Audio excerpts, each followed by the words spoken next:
It's cancer. When most people hear this phrase from their doctor, they immediately think that they have been sentenced to death. It is one of the scariest phrases in modern medicine to date. According to the Cancer Atlas, cancer is the leading cause of death in Canada and the second leading cause of death after heart disease in the United States. With that, the most commonly diagnosed cancers are prostate cancer in men and breast cancer in women, with lung cancer being the most common cause of cancer death across both. Despite this daunting information, there is hope. In fact, according to the CDC, overall cancer death rates have decreased, meaning that the overall numbers of cancer survivors has increased.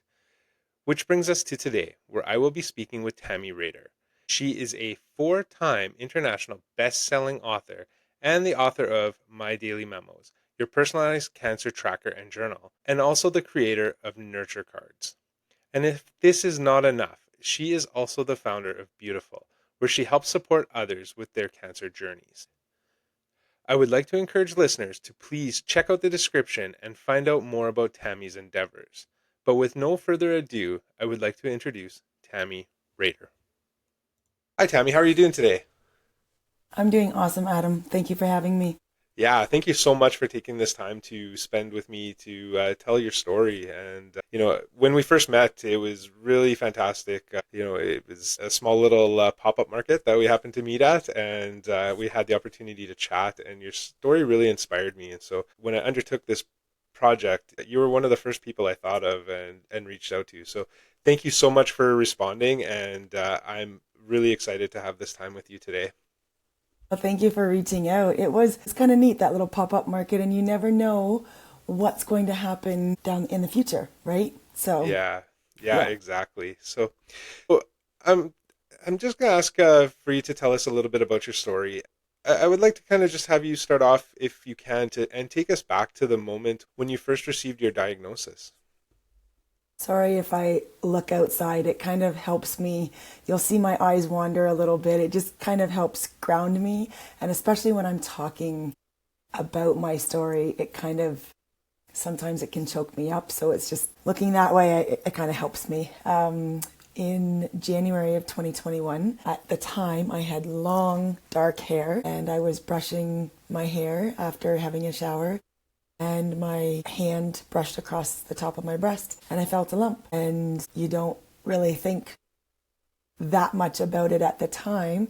And I let it go for a week and the lump was still there. So I made the necessary phone calls to the doctor, had the necessary appointments, and it turned out that almost a month later, I was diagnosed with breast cancer. And then I'll go back just for a second because when I was 16 years old, I was diagnosed with IBS and irritable bowel syndrome and endometriosis.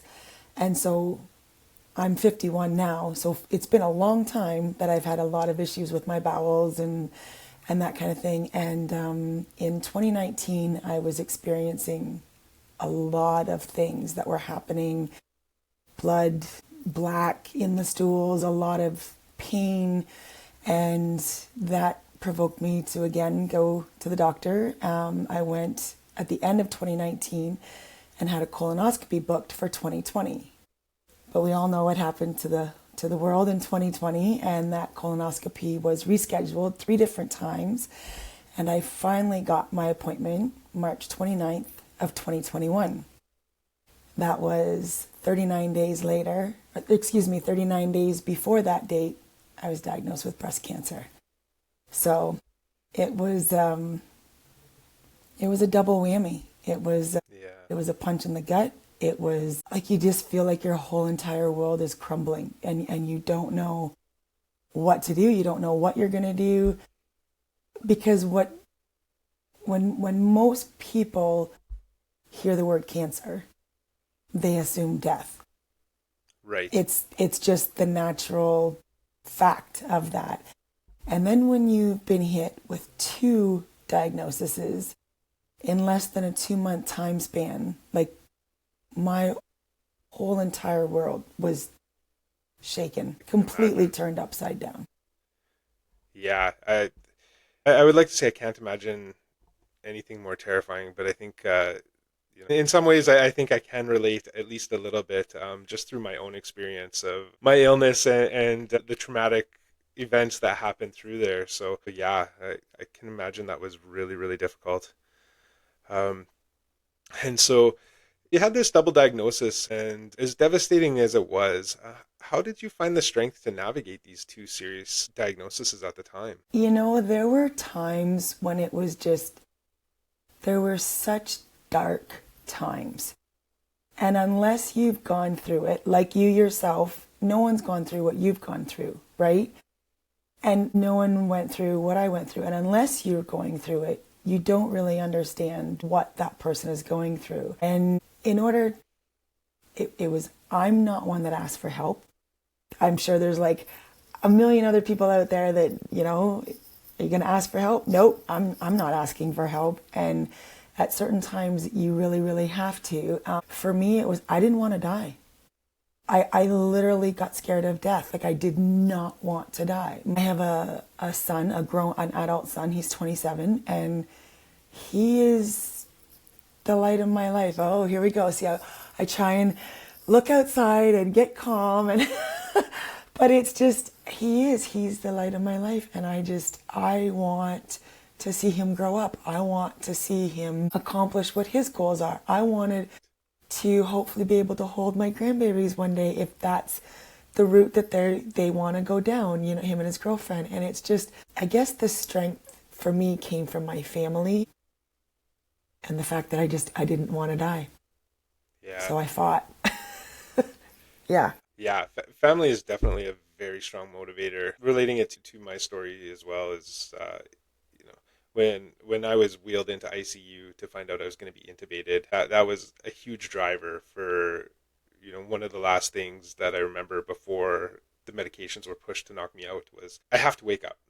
I have no choice. Even though I was quite terrified at the fact that there's a big chance I may not wake up from that event. But yeah, it's family is definitely a huge driver and a great inspiration to push on for sure.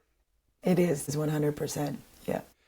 So I know, like through our past experiences having a chat, that humor is something that you really enjoy, and so I was just wondering if you could dive into a little bit about how you use humor and gratitude to go through your journey. Humor in general, just laughing in general, makes me feel good. I don't know about everybody else, but when you can have like that deep belly laugh, like you just feel so much better. And there were times where, like I said, when I was in my dark places, the easiest thing to do was turn on YouTube and click cat videos, or what was it that I clicked? It was cat cats responding to, I forget what it was, cats that jump on the counter and there's tinfoil on the counter. Okay, Do you yep, know what I mean?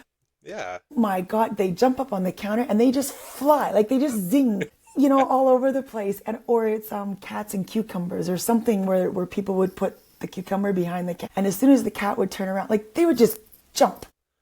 right, I'm an animal lover. I don't have any animals myself, but watching something like that, or just Google babies laughter, babies yeah. laughing. I mean, that, if it doesn't get you out of the funk, I don't know what will, because those were the things that just brought me. And like looking outside, like that brings me joy to look outside, open my windows, have the sun come in.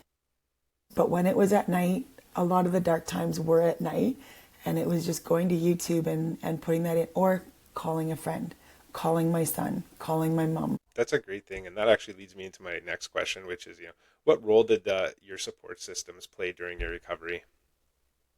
Well, my support systems were a little tricky for me. So I have my boyfriend here. I'm in Alberta, and my whole family, my son, my mom, my dad, everybody is in Ontario.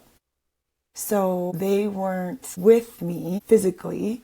I know they were with me in spirit and that, but you really tend to lean on them even though they're 3,000 miles away. I mean, phone calls, text messages. I really needed that. So, and my boyfriend was great. He was awesome. I mean, he was sort of going through things with me at the same time, but he also had to work. He ended up taking a job and working nights so that he could be with me during the day for, the necessary appointments and stuff. I will give kudos to him. He really made a lot of changes. I guess he sacrificed some things for me that he would be able to be there with me, that kind of things. But you really do need, you cannot do this alone. You really can't. Yeah. Yeah. Uh, I know, especially during COVID, to be going through that during that time just must have been so much more difficult. Again, when I was in ICU, of course, at that time, COVID was still strong, and so nobody was allowed into the hospital. From the time I went to emergency till the time I was discharged, I wasn't allowed any visitors, and that was pretty much a month. So that support My, network yes, virtually is just so important if you don't have the hands-on in-person yeah. When support. I went for my first mastectomy, my boyfriend could only just drop me at the hospital doors. I had to do everything on the inside by myself, and he was not allowed to come back in to the hospital until they called him to tell me or to tell him that I was done out of surgery, in recovery, and he had a window, time window, that he was allowed to come in, gather my things, and get me out or bring me home. Yeah, Yeah. yeah, not an easy time, was it? No, it's not because and it's funny, and I don't know if we're going to talk about this later on, but it's, people say, "Oh, well, you get a free boob job out of it." And you know what? That is not the thing to say to anyone that's going through breast cancer. I want to put that out there now because it's really not. It's an amputation. Losing a part of your body, it's just like losing an arm or a finger or a leg, and nobody says, "Oh, well, now you get to have a brace or whatever you want, whatever the thing is called." But it's not. It's an amputation, and it's literally taking a piece of your body, and those comments hurt. People think that they're being funny or, but it's not. It hurts. Yeah, I can imagine.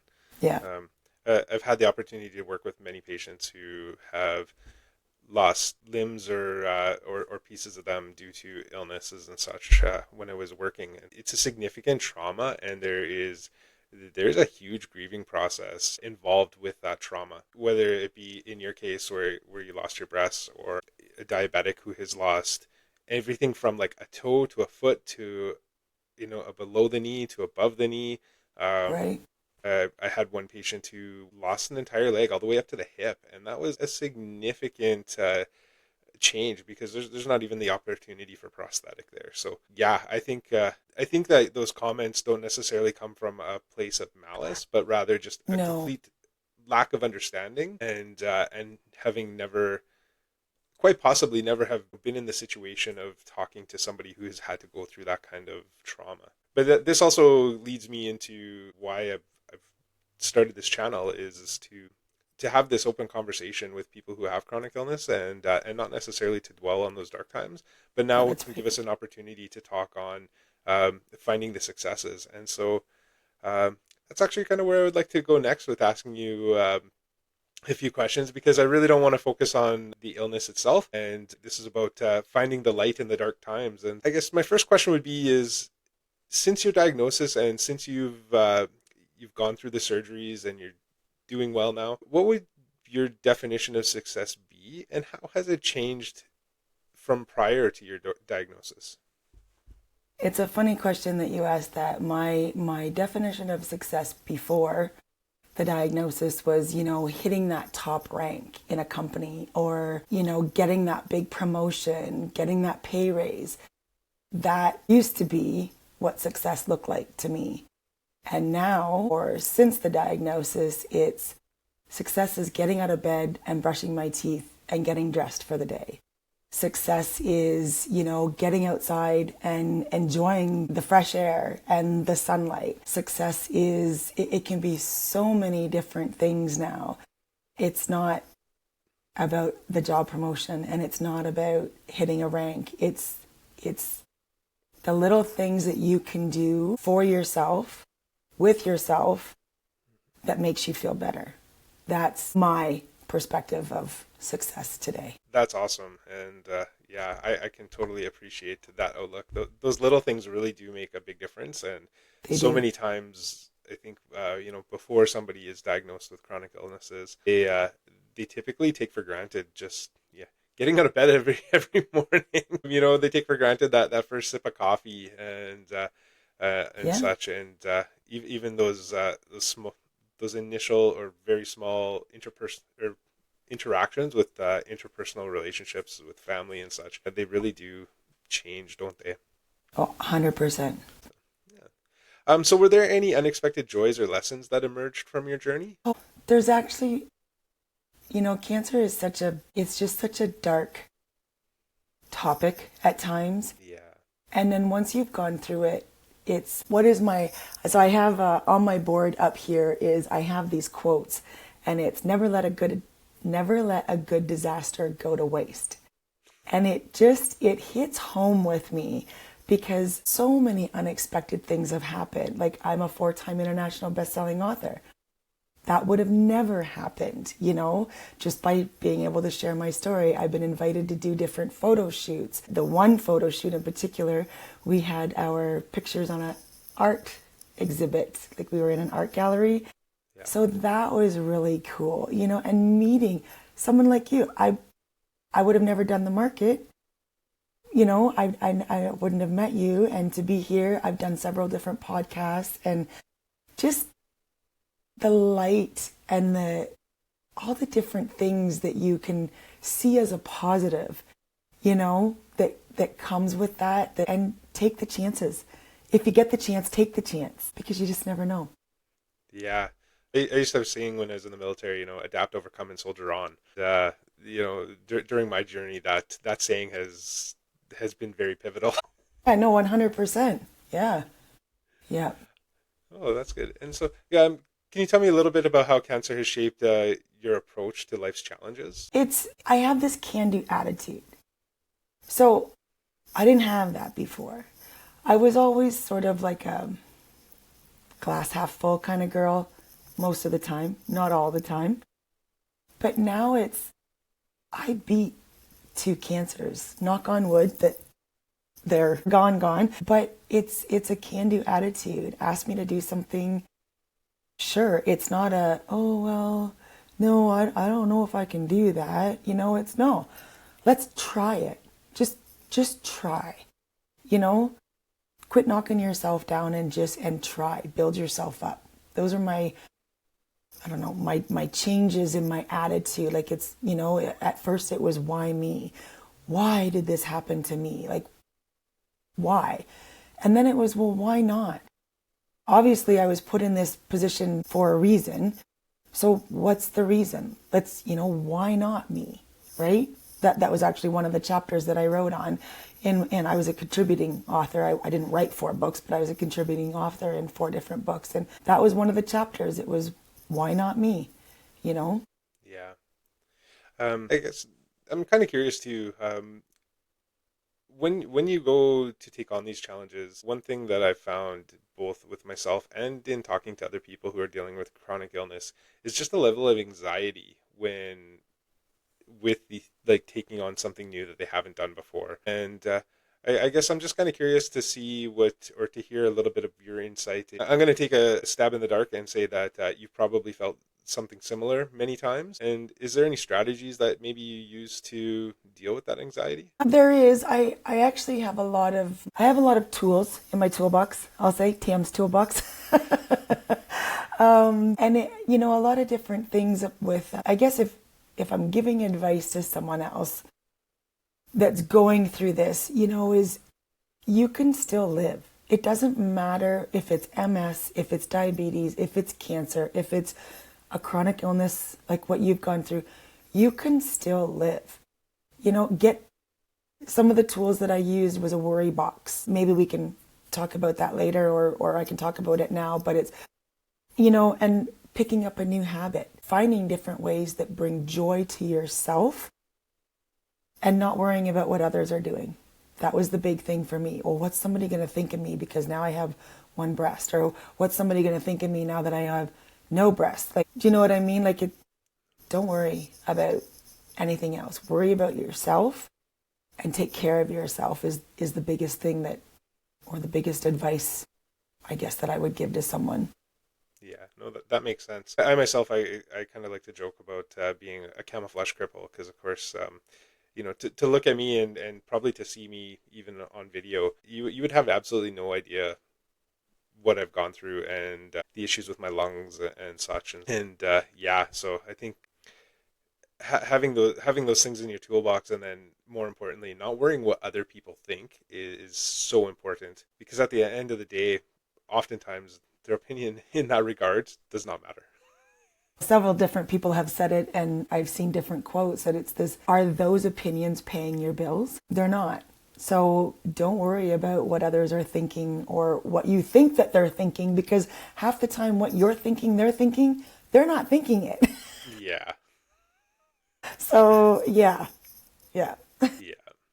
No, that's true. So, what would you say a typical day looks like for you, and how do you prioritize your well-being to be the focus of that day? A typical day is being grateful as soon as I open my eyes, knowing that, start your day with gratitude, because man, it can change your day so incredibly, right? Going on the treadmill, we have a little, like a walking pad, but just getting movement, even if it's for 5 minutes. I like to do, if I can do 20 minutes, I'll do that. Sometimes my walk is interrupted with bathroom breaks, but that's just part of life. So you just go with it. Getting out, getting some vitamin D, even if you just, well, in our climate, it can get to like minus 40, and but even just standing at the window and having the sun, hit your face is just, you just need that, even just for a few minutes. Talking to others, making phone calls, being on my computer, drinking lots of water, talking to others, making lunches, making suppers. Every day is different most of the time, depending on how my bowels want to work. It's I can't lie about it because that's one of the after effects. But yeah, it's every day it looks different. But mainly talking to someone that can lift your spirits or bring you joy, vitamin D, a little bit of movement, and nourishing your body with healthy foods. Yeah, yeah. The movement I think, is really important.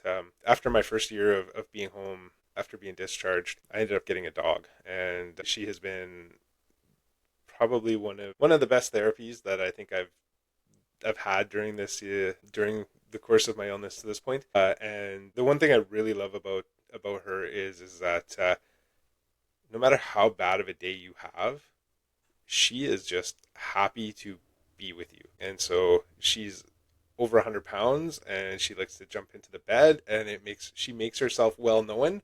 But she also gives like the best snuggles because she is so large, and such. And she also, going back to the movement part, she also makes it very well known when she wants to go for a short stroll. Yeah, yeah. Get outside, get some exercise. Yeah.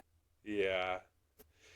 So, would you be able to tell me a little bit more about Nature Mail and how it helps people find resilience? Yeah, so Nurture Mail is something that I come up with. Funny story. I wanted cards. I guess I wanted people to acknowledge that I was going through a really hard time, right? And I got one card and it said, get well. And here's another PSA: do not send cards that say get well to someone that has cancer. It's just not, yeah. So anyway, I was laying in bed one night and I was just sort of doodling. I love to doodle, and I was drawing up different things, and I thought it would be kind of cool to put it on a card. And then I got into Canva and started doing things. And so just some of these, I know you may not be able to see them very well, but just different cards that I had that I've designed. Some are specifically for cancer patients, some are not. Basically, anybody that's going through a hard time, anybody that you want to send a card to, just to put a smile on their face and just say, hey, I'm thinking about you. Someone I know we don't want to talk about dark times, but someone who's lost a baby, someone who's lost a limb, someone who's having surgery. These cards can be for anyone really. And I've called them Nurture Mail because it's basically what they are. I want them to nurture. I want them, whoever's buying them and giving them, the people that are receiving them, I want them to feel like they were nurtured, feel like they were, they're being thought about. So that's sort of how they've all come about. Yeah, I think so. I think so many cards that we see at the store are they pretty much all get well soon. That's the thing about chronic illness in all its forms and fashions is there's no soon about it, and there may not even be a get well portion. There may be just a get functionable portion. That's Um, right. and so yeah, no, I think that that's an amazing concept Yeah. to have taken up. I understand that that you do sell the cards and such. And so we had a little chat about that earlier, and I'll make sure I include a link in the description to Tammy's link tree, which should have all of that information for anybody who wants to check that out. And I'll talk a little bit more about that link once at the end of the interview too. I know through our conversations as well that that journaling has been a big part of your experience. How do you roll that into your daily routine, and how do you manage that? Journaling is a huge thing, and I thought it was all wishy-washy kind of stuff before I was diagnosed, but being able to get your thoughts out of your head, whether it's on a piece of paper, whether it's in your phone, whether it's wherever it is, just being able to get them out of your head, it can do such wonders for you. It sort of gives you that focus back. It gives you that I'm not worried about this at the moment kind of thing. I usually sit for half an hour a day, mostly in the morning time, and just sit and, or it could be 5 minutes, it could be 10 minutes, whatever whatever works for you. And I just write down really what's on my mind in the morning, write down sort of what's bugging me, write down what I need to do for the day. Or journaling can be anything. You can just sit there and just doodle. Just draw, do whatever. And when I was going through treatments, that's what I would do is I would sit, it's funny, I would sit outside in the waiting room waiting for my appointment, and I would just ask questions to myself. What's my top 3 movies right now? What's my top 3 songs right now?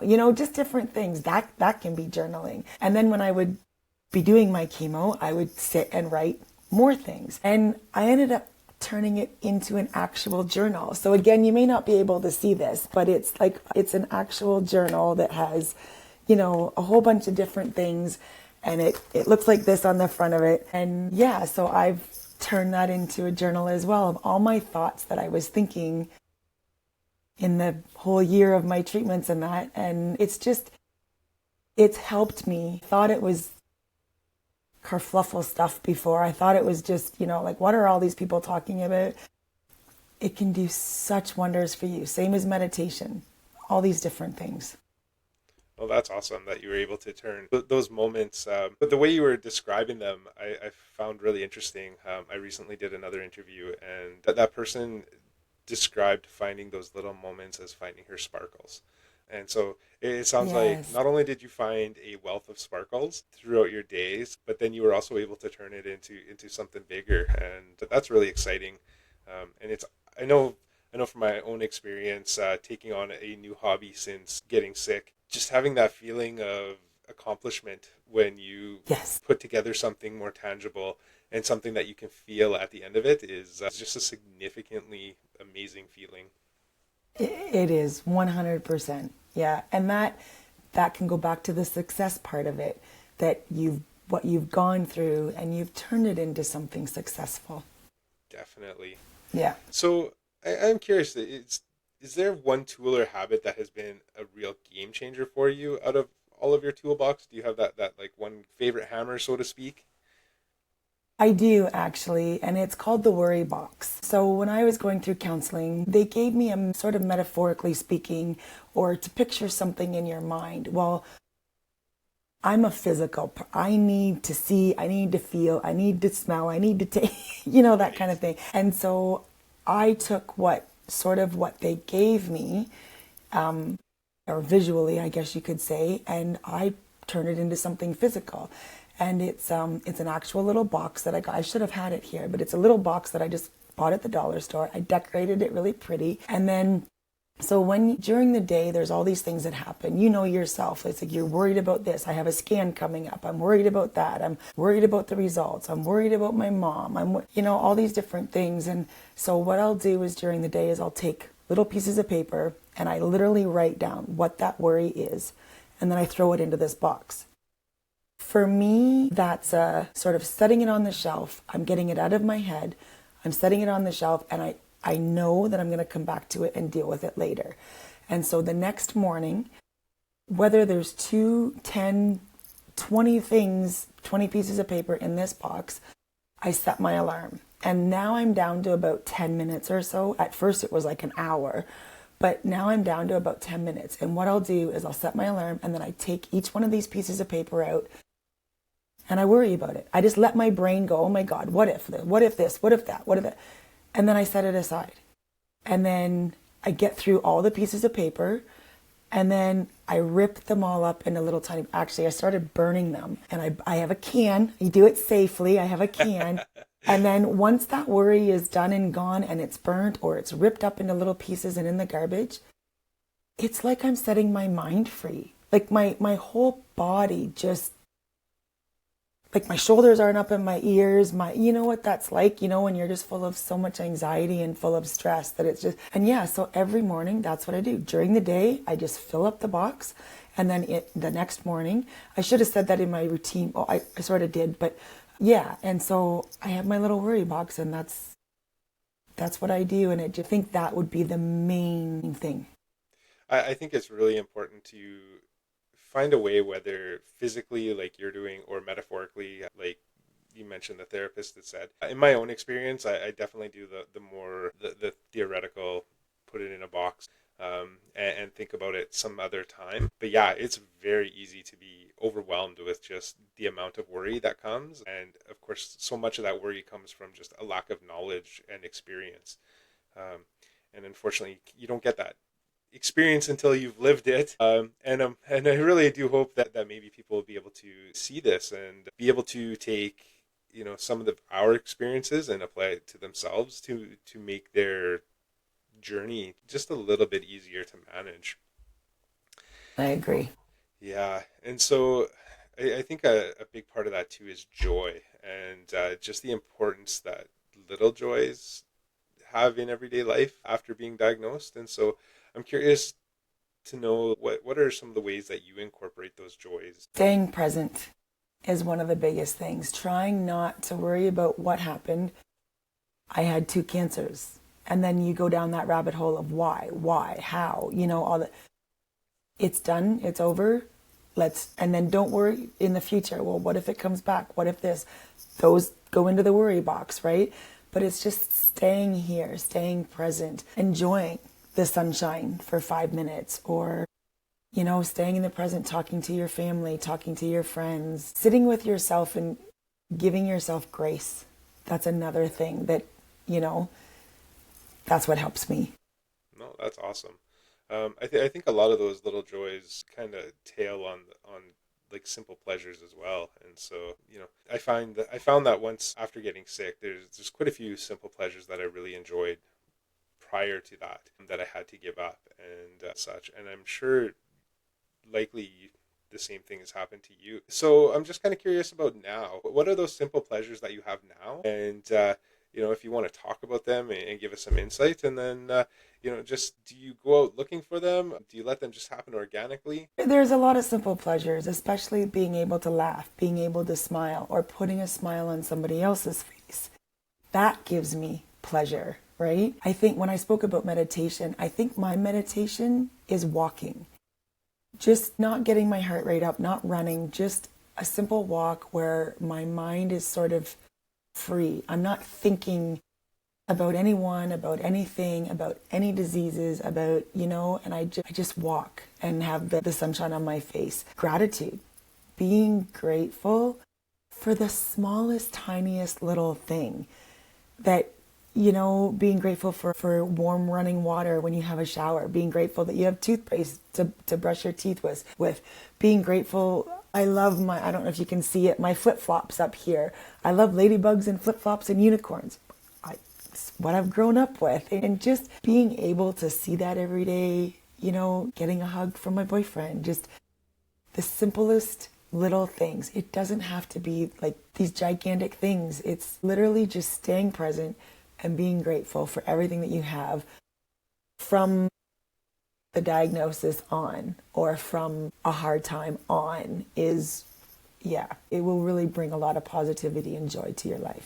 Yeah. I am kind of curious, and it's despite having all these opportunities for joy and such, we all experience very dark times, and that's just part of the navigation of chronic illness. So I am kind of curious, when you are in those darker times and your things just feel like they're closing in on you, is there anything in particular or any small thing that always lifts your spirits, no matter how hard of a day that you're having? There are certain things, I guess I'm probably always going to refer back to it, is laughter and gratitude, because I don't know what you can have without those. And I'm not meaning that in a negative way, but just they've helped so much. And it's not just me. I've talked to a lot of other different people that laughter and gratitude is two of the biggest things that help me. It's helped others get out of the darkness, right? Like, it's how can you not laugh at a baby laughing? Like, how can that not bring a smile to your face, sort of thing? So it's just, and your support system, going back to your support system of, if you need to call them in the middle of the night just so they can sit with you or talk to you, or just say everything's going to be okay.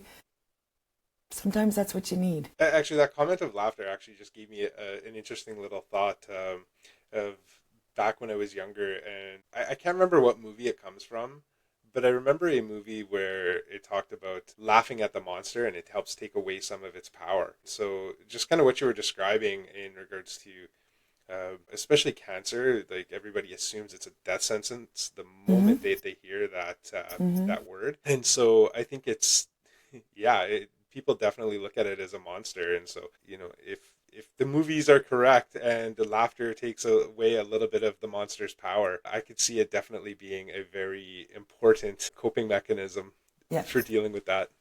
Yeah. I think I know the movie. Am I allowed to say the movie on here? Sure, I mean, we, I we think can give it's it a try, Monsters and Inc.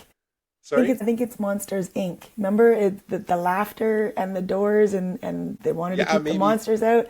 I think that's what it was. Yeah.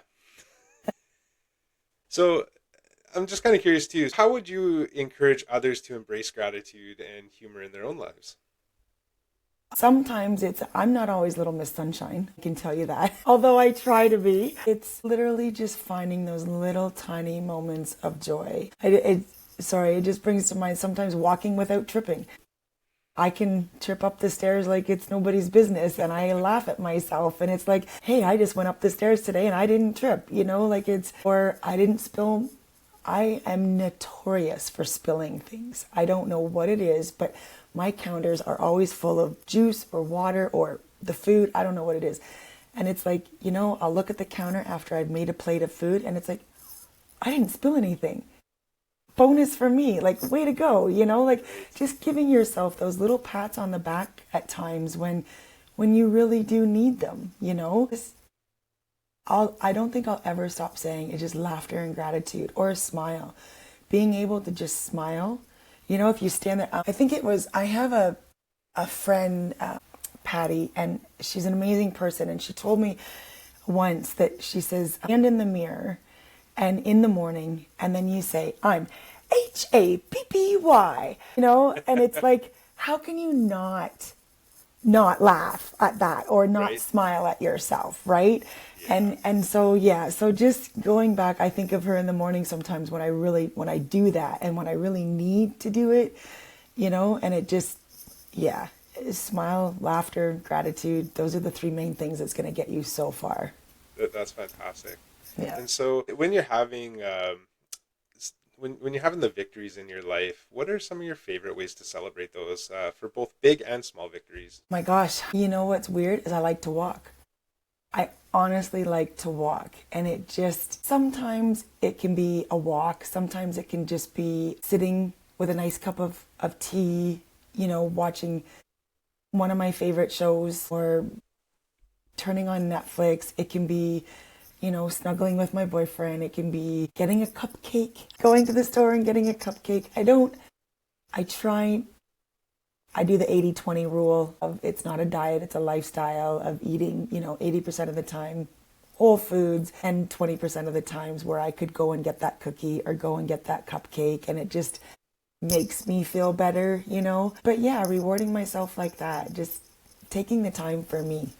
Yeah, no, that Yeah. that's really important, and I think we really need to make sure that we do take a little bit of time to reward ourselves. Being chronically ill is a lot of work, and so it's important to have some of those little rewards. So I'm just going to ask you, from what I understand, you're doing a new project. It's called Beautiful. You're currently working on it, and I'm just kind of curious if you would be willing to discuss and just let us know what it is and maybe where you're at with it and what the goals are for it. Sure. So it's Beautiful Beyond Your Diagnosis by Tam, and it's Beyoutiful, and it's really sort of funny that. So I got a tattoo that says that exact same thing. Beautiful. Can't really hardly see it, but and I got that about 8 years ago, and I just look at my wrist and it's like be you, and you're beautiful, right? And so I just wanted to pair the two together, and Beautiful by Tam, or Beautiful Beyond Your Diagnosis, and it's basically just offering to others, being there to others in this difficult time. That, like I said it before, it doesn't have to be a life sentence. You can still go and live your life. You can still go and have fun. I guess to me is beautiful is like a celebration of life. No matter where you are in your journey or what's part of your journey, right? I think maybe between all the highs and the lows, because you go through a ton of highs and a ton of lows when you're battling something. And I want you to know that you're beautiful during all those highs and lows. And I want to be able to be there and help you, or, hold your hand, whether it be physically, virtually, mentally, spiritually, whatever it is. And that's sort of where beautiful has come about. Nice. I understand it is still a work in progress, and so I'm going to throw this out now, but maybe in the future we can reconnect again and in this format and have a little update of how that's going. Because I think a project like that would probably have a lot of value to a lot of people, and as we continue to grow, I think ideally we can get that information out to people and have them have that opportunity to come into contact with something that can be so powerful. Right. Yeah, no, of course. I would absolutely love that. I am working, I'm like 3/4 of the way done my program, but my cards and my journal sort of took off before the program did. But I do have Tender Talks with Tam. I don't know what it is, the T's with me. Tam's Treasure Box, Tam's Tender Talks with Tam, but it's where it's an hour of my time where we sort of sit together. And it can be for someone going through cancer or a supporter that's supporting someone going through cancer, a caregiver, because I understand that as well of what the person going through the cancer needs, but also on the caregiver side, especially, having different conversations with my boyfriend and that of, like, what did you feel during this? How did, that kind of thing. And so what Tender Talks with Tam is just an hour of my time where we're together in a private Zoom room, and it's just, if you want to scream at me, if you want to cry, if you want to laugh, if you just want to talk,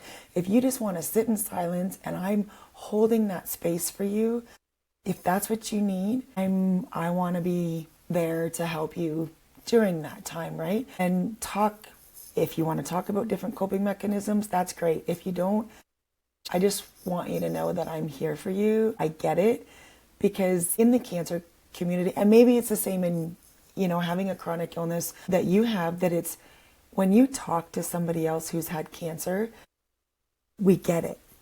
It's like this secret lingo that, instead of sitting there and explaining everything, I just get it. And so, yeah, that's sort of the Tender Talks with Tam. That's awesome. You touched on a really important part that I think a lot of people forget, and that is the caregivers and the people closest to the person experiencing chronic illness. Drawing upon my nursing experience as well, I had many conversations with significant others and caregivers of people who are going through some very horrific life changes, Mm-hmm. and One of the things that I think gets missed so much throughout all of this and is that very close support person, and they are truly an unsung hero for anybody going through chronic illness. They play such an important part in the day to day, and I think if I'm going to give any advice to those caregivers, it's always this is that you have to take care of yourself, because if you don't take care of yourself, you can't take care of other people. And so I'm glad that you brought up that person in your life and made that comment, because for anybody who is watching this, whether they're the ones experiencing the chronic illness or if they're part of that support network and have a significant other or a partner or really close friend, and they're that rock, make sure you take care of yourself, because that is the only way you're going to be able to have the energy and the stamina to help take care of other people. Yes, that is so true. And they do get overlooked. They really do. Yeah, they truly are Yeah. unsung heroes. Yeah. So, Yeah. um, so on top of everything that you're doing, because you sound like an incredibly busy lady with a lot of irons in the fire, I understand that you're also involved with an additional organization. And would you like to talk about them a little bit with us? Sure. Yeah. There's two different organizations that I'm with, and one is After Breast Cancer, and they're actually in Toronto, Ontario, and they provide camisoles and bras to those who they don't have the funding for it. They also offer prosthetics. There's different things that they do to help you. They help you with exams, all the different things. They're very loving, heartwarming.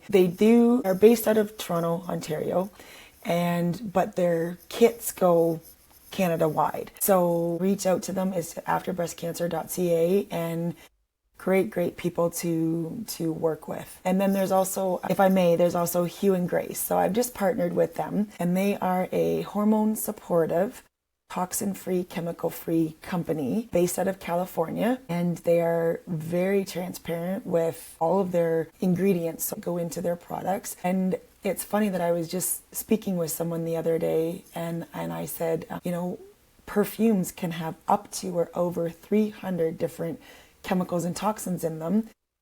I never knew that. And where's the place that you always spray it? The first place is always at your throat or your neck or, up in this area. And that's where your thyroid is.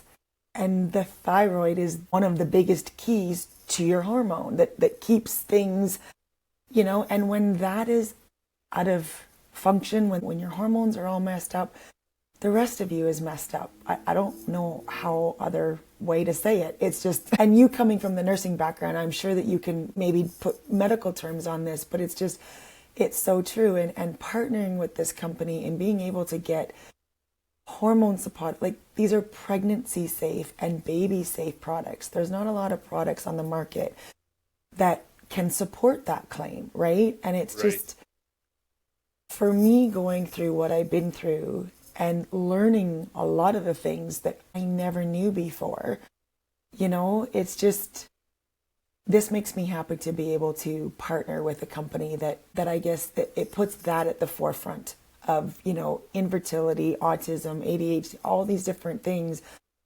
That's what happens when your hormones are all messed up, right? And it's just, maybe I didn't say that quite exactly right, but you sort of know what I mean, that it's, Yeah.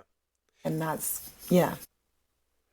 If any researchers come across this video and are interested, I think you may have an opportunity for a research grant and finding what the effects of colognes and perfumes have on the thyroid. And so maybe we just created somebody an opportunity to get published. I would love that. I think that would be amazing. Yeah. Yeah. Um, So, how can others get involved in advocacy or finding supportive groups? What advice would you give somebody who is maybe a little bit into their journey now and they're over the acute phase and they're looking to get involved and share their knowledge with other individuals? For sure. I mean, you can absolutely reach out to me and I can, talk about different things. There's checking out at your local hospitals, at, different clinics. You just looking online. I found After Breast Cancer through an Instagram post, believe it or not. I had no idea that they even existed before having breast cancer. So different things, research, if it's something that, you're really passionate about or want to get into, look them up or look something up that's similar, and that will lead you to them. And then put your name in, ask to be able to be part of their organization, volunteer. I would like to be able to volunteer at the Cross, but that's where I had the Cross Cancer Institute. It's where I had I had all of my treatments and everything, but they have rules that you are not allowed to volunteer until after a certain amount of time that you are, you're not triggered by coming back into the clinic or different things like that. So that's on my list of things to do, is be able to volunteer there to be able to give back. That's really impressive because, you brought up a good point that some of these locations, especially when going through treatment or experiences, can have, a traumatic response related to them. And so I think that is a good point, is to make sure that you've taken the time, access the resources that you can. And I realize that's a very unfortunate situation where not everybody is able to access, psychologists, psychiatrists, mental health experts all the time. But it's really important to make sure to take the time, and do things slow and not just rush into an area that may bring back a lot of that traumatic experiences, which could be very detrimental in the progress that you have Yeah, made to that point. 100%. I know that there's actually a few people that I've talked to, and they said they would drive into the parking lot where the Cross was, and they were paralyzed. Like they could not get out of their vehicle to get into the doors to go back for scans or whatever it is that they had to go back for, and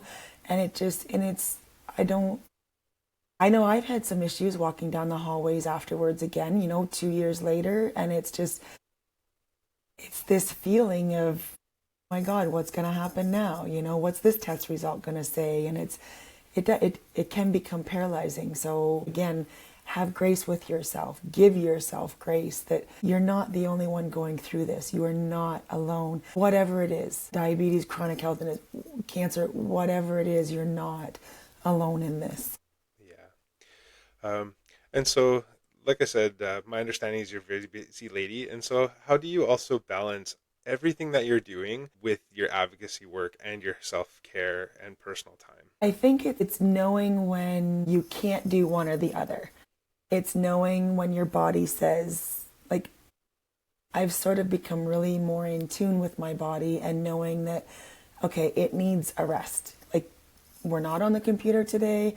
Netflix is a good choice, or something like that. Or it's, when I'm out talking to people, or it's sometimes I have to come home and have a shower, because it's just, you take on the energy, you take on their thoughts and their feelings and everything. And it's just knowing what works for you. I schedule different times where I literally have a block in my calendar where I'm not doing anything. Like I'm not, this is my time. Whether it's me going for a walk, whether it's me just standing at the window looking at the sunlight, it's just me time. And I think it's really important that you take that time for yourself, because if it's just give, you're, and I'm not giving to get, I'm not saying that, but if it's just give all the time, like you're going to end up back in square one in the hospital or in bed, or, and then you've just set yourself back. So it's block that time in the calendar and respect it for yourself. Yeah. That brings me back to my point of, in regards to support, the support people in your lives. It's really important to take care of yourself, because if you're not taking care of yourself, you can't take care of others. And so, yeah, it's really important that when you're dealing with these issues, to take that time to recharge and gain that energy, and take that time to reflect, and, reduce that stimulus, so that way you can have some recovery time. And so we're coming up to the end of our interview. So I'm going to ask this one last question and such. And so, what is one message that you hope people take away from your advocacy efforts? What is one message? I have so many things to say. I guess when life throws something at you, learn to swing and hit it back. That was one of the things that I learned, in all of this, is that sort of taking things with a grain of salt. And again, I go back to that quote, never let a good disaster go to waste, or it could always be worse. There were so many times where I was able to drive myself. I drove myself to most of my appointments. I did everything sort of on my own. My boyfriend was there, like I said, when I needed him, but it could always be worse. Take that and be grateful and be thankful for what you have, what you've been given, what you're able to do, how you're able to move, because it could always be worse. Yeah, no, that's a really good message to leave off on and such. And so, I would really like to thank you again for the time that you've taken to, first of all, for responding to the email, because I mean, we hadn't talked to each other for some time, No, and like I said, you were one of the first people I thought of when I decided to jump into this project, and so I really have to thank you very, very much for responding to that email, and it has led to this fantastic time that gotten to spend with you. And, we've had a few chats back and forth prior to this and such. So I think it's been a fantastic opportunity to reconnect. And I'm glad that we had that opportunity. So thank you so much for your time. no, thank you, Adam. Now I'm getting emotional again. I feel good doing this. I'm really happy that you started this, that you saw that there was a need for this, and that I'm able to be part of it. So thank you. All right. Thank you very much. And you have yourself a great day. You too. Bye. Tammy's incredible story of overcoming not one, but two cancer diagnoses so close together shows the strength of human spirit. Tammy's story shows us that even in the face of life's greatest challenges, we can redefine success, find joy in the little things, and inspire others along the way. I encourage everyone to please check out the description for a link to Tammy's Linktree, as well as the organizations she is involved with. I would also encourage everyone to support their local organizations.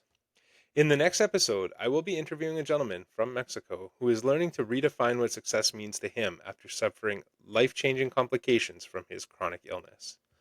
I'm Adam Wilson, and this is Chronic Life Success. Thank you so much for joining.